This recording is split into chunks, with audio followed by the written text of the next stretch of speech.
Olá, meus queridos irmãos, meus queridos amigos, estamos aqui novamente para falar mais um pouquinho da Palavra de Deus, nessa nossa conexão de oração, conexão com Deus. E eu costumo dizer para as pessoas assim, que Deus, o maior interesse que Ele tem em nós é de criar vínculo, de ter uma amizade. Deus é um Deus de relacionamento, Deus é um Deus que gosta de se relacionar com pessoas, é por isso que Ele fez o ser humano para isso. Depois o ser humano acabou se perdendo, tudo isso, depois Jesus veio, tem toda essa história aí. Mas eu quero estar compartilhando com vocês, nesse dia, alguns textos assim, que eu tenho lido, e muitas vezes as pessoas falam assim, mas Geraldo, parece que o Deus do Velho Testamento é diferente do Novo Testamento. Eu falo, não, é o mesmo Deus. E as pessoas falam, não, mas era cheio de matança, um matava o outro, aquela situação toda, Como é que pode uma coisa dessa? E aí eu falei para a pessoa, olha, o interessante é você começar a ler e você aprender nas entrelinhas. Aquilo que está na Bíblia não é somente a história, mas você vê os personagens que tem. Então, pensando nisso, eu resolvi gravar sobre alguns personagens da Bíblia. Então, eu passei a estudar esses personagens, E hoje eu quero estudar de uma vez 12. Vai ser numa pancada só, 12 pessoas. É um texto muito interessante, muito legal, está lá no livro de Números, bem no comecinho da Bíblia, é Números capítulo 13, que vai do 17 até o 33. Esse trecho aqui, que é quando Moisés, saíram do Egito, estavam no deserto, e eles estavam para entrar na Terra Prometida. Então o que Moisés faz? Ele vai e chama 12 pessoas, 12 homens, cada um deles era um príncipe, era o cabeça da tribo, Então ele era um príncipe naquela tribo, um líder, vamos dizer assim, e escolhido cada um deles. Cada uma das 12 tribos enviou um para ir para lá. E o que Moisés manda eles fazerem nesses dias? Então Moisés falou, vocês vão espiar a terra, vocês vão lá conhecer essa terra. Eles tinham que fazer, na verdade, seria como se fosse assim, hoje a gente fala assim, vá fazer uma auditoria. Você vai para lá, vai ver tudo que tem.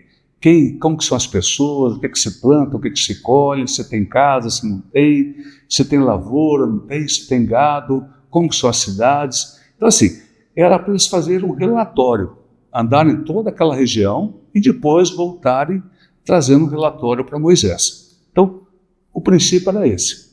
Vamos sair daqui agora, os 12, e vão para lá, cada um de uma tribo diferente, mas todos da mesma forma, todos muito juntos.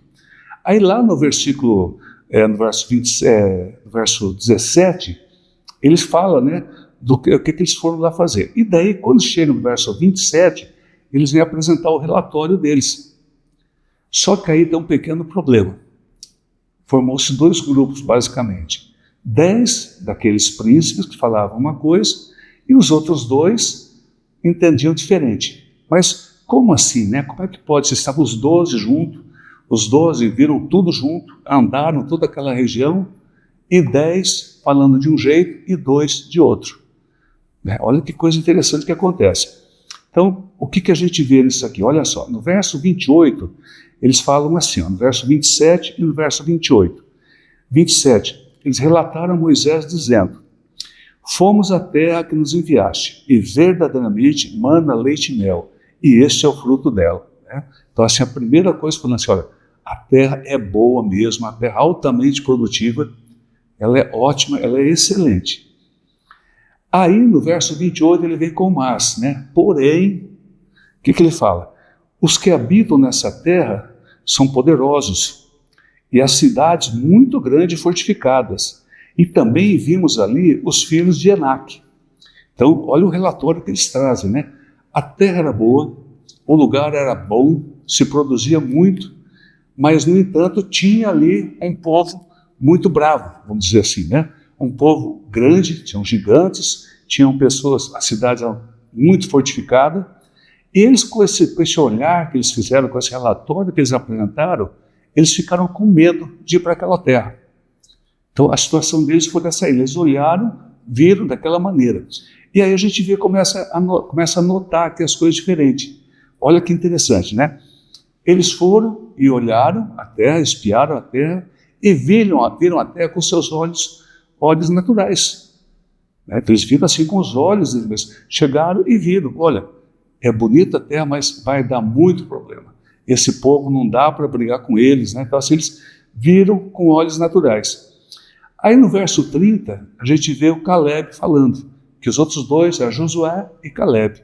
Caleb chega e fala, olha aqui, ó, no verso 30. Então Caleb fez calar o povo perante Moisés e disse, ei, subamos e possuamos a terra, porque certamente prevaleceremos contra ela. Então, olha que coisa interessante, né? 10 ficaram com medo por causa dos gigantes. E né, mas o outro 2, não, vamos lá, nós vamos subir, nós vamos atacar aquele povo, nós vamos conquistar aquela terra para nós. Então, 2 viram de um jeito e os outros 2 viram de outro. Né? Por que isso acontece? E aqui vem uma coisa interessante, né? Nós não vemos com nossos olhos, mas nós vemos através dos nossos olhos. Nós vemos com a nossa mente, com o nosso cérebro, com nossas emoções. É dessa maneira que a gente enxerga. Então você vê, mas o teu cérebro vai processar o que você está vendo e daí, nas tuas emoções, tua mente vai trazer de volta o que você viu. Então, dessa maneira, né, eles viram que aquilo ali naquela terra era muito boa. E os outros 10, o que nós vamos dizer assim, né? O inimigo, né, Satanás, que não queria que eles se apegassem àquela terra, cegou a visão deles. Eles não conseguiram enxergar com olhos espirituais, conseguiram enxergar somente com olhos naturais, né? Eles não conseguiram ver além do que era palpável, do que era visível ali. E uma coisa que é interessante, né? Deus queria libertar o povo. Deus já tinha tirado eles do Egito, estava levando para essa terra prometida. Então o objetivo de Deus era que eles conquistassem aquela terra prometida. Aqui vem outra coisa importante também, que a gente aprende. Deus nos dá direção, Deus faz as coisas, faz tudo isso, mas tem a parte que é do homem. Eu tenho que fazer a minha parte. Então eu preciso ir à luta, eu preciso conquistar. Então não adianta assim falar assim, eu estou orando, e Deus não me atende. Mas você parou para pensar que de repente Deus já falou para você que é para você ir para a terra prometida e você prefere ficar ali esperando Deus derramar sobre a tua vida? É uma pergunta que fica. Então, quando você lê um texto desse aqui, tem muita coisa dentro dele. Então, quando a gente vê esses homens aqui, você vê aquilo que Deus vai fazendo, né? Então, o que Deus queria agir na vida deles. Infelizmente, eles não concordaram, eles acharam que não podia ser daquele jeito. Mas é interessante também, porque esses 10, eles enxergaram aquilo que era bom, mas o tamanho dos problemas que eles enxergaram era muito maior. Né? E olha como que eles se retratam. Verso 33, olha como que eles se viram diante das pessoas que estavam lá. Olha que coisa. Ele diz assim, também vimos ali gigantes. Os filhos de Anak são descendentes de gigantes. E olha o que ele fala, e éramos aos nossos próprios olhos, os próprios olhos deles mesmos, dos espias, como gafanhotos. Então eles se imaginavam como gafanhoto, tão pequeno. Então, quem morava lá, os inimigos eram enormes, grandes, fortes, soldados, e eles como se fossem gafanhotos, tão pequenos. E aí ele fala, e assim também o éramos aos seus olhos. Então, além deles se enxergarem pequenos, eles chegaram à conclusão que aquele povo enxergava eles pequenos também. Um povo desprezível, um povo que era escravo, um povo que não tinha como ir e conquistar aquele lugar. Então, dessa maneira, né, que eles enxergaram. E muitas vezes na nossa vida, nós fazemos isso também, da mesma forma. Nós enxergamos como eles. De repente, você está com uma situação na tua vida, uma situação que você precisa enfrentar, mas vem o medo. E aí te derruba, aí você não consegue ir em frente. Então, esse texto aqui, né, tantas e tantas lições que ele traz para nós, para o nosso dia a dia, eu quero falar sobre isso, né, sobre essa de como eles se viam. E como eles se viam, assim eles achavam que os outros também viam eles. Então essa foi a situação deles naquele momento. Mas vamos lá, o que a gente traz disso para nós? Desses 10 mais o Caleb e o Josué. Uma coisa que veio assim, logo que eu estava estudando isso aqui, lendo, eu estava pensando o seguinte, eu tenho gasto meu tempo olhando para os problemas, olhando os gigantes que aparecem diante de mim, para as lutas que eu tenho que enfrentar. Se eu estou gastando esse tempo, eu não estou tendo fé. Eu estou perdendo de conquistar. Então, se eu ficar olhando somente para os problemas, eu não vou conseguir ir em frente. Realmente, eu vou me enxergar como um gafanhoto diante dos problemas. Mas é isso, será que Deus quer de nós? Quando Deus nos dá algo, quando Deus nos mostra um caminho, quando você fala assim, puxa vida, eu vou fazer uma faculdade, quero estudar, ótimo. Aí a hora que você pensa assim, puxa, mas eu vou ter que ficar 5 anos na faculdade, 6, 8, 10 anos para me formar, é muito tempo. Aí você começa a ver problema. Enquanto se você for fazer a tua faculdade ou qualquer outra coisa que seja, o tempo vai passar do mesmo jeito. E você chega lá na frente, você não conquistou. E se você foi à luta, você lutou, você fez um monte de coisa, mas você chegou lá na frente, você conquistou. Então, a nossa vida, ela é feita de escolhas. Então, 2 escolheram olhar com o olhar espiritual e 2 com os olhos naturais. Então, aí uma coisa que eu, olhando tudo isso aqui, analisando outra coisa que eu achei interessante. Aquilo que ocupa o primeiro lugar nos meus pensamentos pode se tornar deuses, na minha vida. Então, são coisas que podem me atrapalhar. Então, em vez de eu estar firme em Deus, de eu estar indo atrás daquilo que Deus me deu, da promessa que Ele me deu, eu fico paralisado. Então, o medo paralisa. Então, eu preciso vencer isso na minha vida. Então, porque senão esse problema vai me atrapalhar, vai fazer com que ele ocupe o primeiro lugar na minha vida. E sabe como é que você faz para saber o que te ocupa o primeiro lugar na tua vida? Olha que você acorda de manhã. Qual o primeiro pensamento que vem à tua mente? Esse é o que está ocupando a tua vida. Então, meu irmão, meu amigo, acordou de manhã cedo? Coloca a tua vida diante de Deus, ora a Deus, apresenta para Deus os seus projetos, apresenta o que você quer. Esse povo, o que aconteceu com eles por causa desses 10? Eles acabaram ficando mais 40 anos no deserto. E foi 40 anos que eles ficaram ali, até que morreram todos. Daquele povo ali sobraram 2, que foi Josué e foi Caleb. Somente esses 2. O restante deles foram morrendo com o tempo, porque durante 40 anos eles ficaram ali. Nesses 40 anos, Deus supriu as necessidades deles, é lógico. Eles tinham maná para comer, tinha água, Deus guardou a vida deles, aquele tempo todo ali. Só que eles poderiam ter experimentado muito mais de Deus, mas infelizmente eles não experimentaram.